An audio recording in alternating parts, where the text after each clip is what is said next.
ଓ କି ଖରା। ଚାଲ ଭାଇ ଆଜି ଗୋଟେ ଲସି ପିଇକି ଆସିବା ଚାଲ। ଆମେ ସାଙ୍ଗ ବାହାରିଲୁ। ଏ ଖରା ଯେଉଁ ହେଉଛି ତାକୁ ଦେଖି ମନ ହେଲା ଗୋଟେ ଜୁସ୍ଟେ ପିଇବା ପାଇଁ। ଆମେ ଚାଲିଲୁ। ମୁଁ ଶୁଣିଥିଲି କି ଆଇଆର୍ସି ଭିଲେଜରେ ଗୋଟେ ଭଲ ଜୁସ୍ ଦୋକାନ ଓ ଲସି ଦୋକାନଟେ ଅଛି। ସେଇଠୁ ଆମେ ବାହାରିଲା ବେଳେ କି ଖରା ଓ ଭାଇ ବିଶ୍ୱାସ କରିବେନି ପ୍ରବଳ ଖରା ହେଉଥିଲା। ତାପରେ ବି ଯେଉଁ ଜୁସ୍ଟା ପିଇବା ପାଇଁ ମନ ଭିତରେ ଯେଉଁ ଉତ୍କଣ୍ଠା ଜାଗ୍ରତ ହୋଇଥିଲା, ଏ ଖରାଟା ତା ଆଗରେ ହାର ମାନିଗଲା। ତଥାପି ସାର୍ ଆମେ ଆଗକୁ ଚାଲିଲୁ। ବାଟରେ ଗଲାବେଳେ ଦେଖିଲୁ ଯେଉଁ ସୁନ୍ଦରତା, ପ୍ରକୃତିର ଯେଉଁ ସୁନ୍ଦରତା ଓ କ'ଣ ଲାଗୁଛି ଆଜି ପ୍ରକୃତି।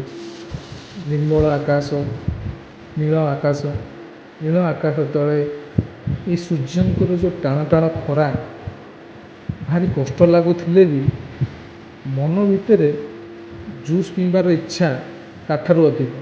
ତେଣୁକରି ଆମେ ମାଡ଼ି ଚାଲିଲୁ। ଗଲା ଦେଖିଲୁ ଏ ଭାଇ ଆମେ ପହଞ୍ଚିଗଲୁ ଆଉ। ଭାଇ ଗାଡ଼ି ରଖ। କି ପ୍ରବଳ ଭିଡ଼। ଭାଇ ଆମକୁ ମିଳିବ ଟି? ହଉ ଚାଲ ଦେଖିବା। ଗାଡ଼ି ରଖି ଆମେ ବାହାରିଗଲୁ। ଓ ଭାଇ ଇଏ ତ କ'ଣ ଖାଲି ଅର୍ଡ଼ର ଉପରେ ଅର୍ଡ଼ର। ଆରେ ଆମ ଭାଗ୍ୟରେ ଆଜି ଅଛିଟି? ଭାଇ ଆମକୁ ହେବ ଲସି ହେବ, ଆଜି ଜୁସ୍ଟେ ହେବ? ସାର୍ କ'ଣ ପିଇବା? ପାଇନାଆପଲ୍ ୱିଦାଉଟ୍ ସୁଗାର। ସାର୍ ଫୁଲ୍ ଡାଏଟ୍ରେ ଅଛନ୍ତି ଆଉ।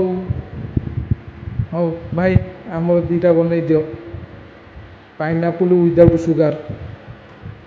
ଓ ଭାଇଙ୍କର ପ୍ରସ୍ତୁତି ଦେଖି ମଜା ଆସିଗଲା। ଭାଇ ଟିକେ ଲୁଣ ପକାଇଦେଲେ ଓ ପାଣି ଟିକେ ଢାଳିଦେଲେ, ଗ୍ରାଇଣ୍ଡିଙ୍ଗ ଟିକେ କରିଦେଲେ। ଭାଇ କ'ଣ ମଜା ଆସିଗଲା। ୱିଦାଉଟ୍ ସୁଗାର କ'ଣ ସାର୍ ନିଅନ୍ତୁ।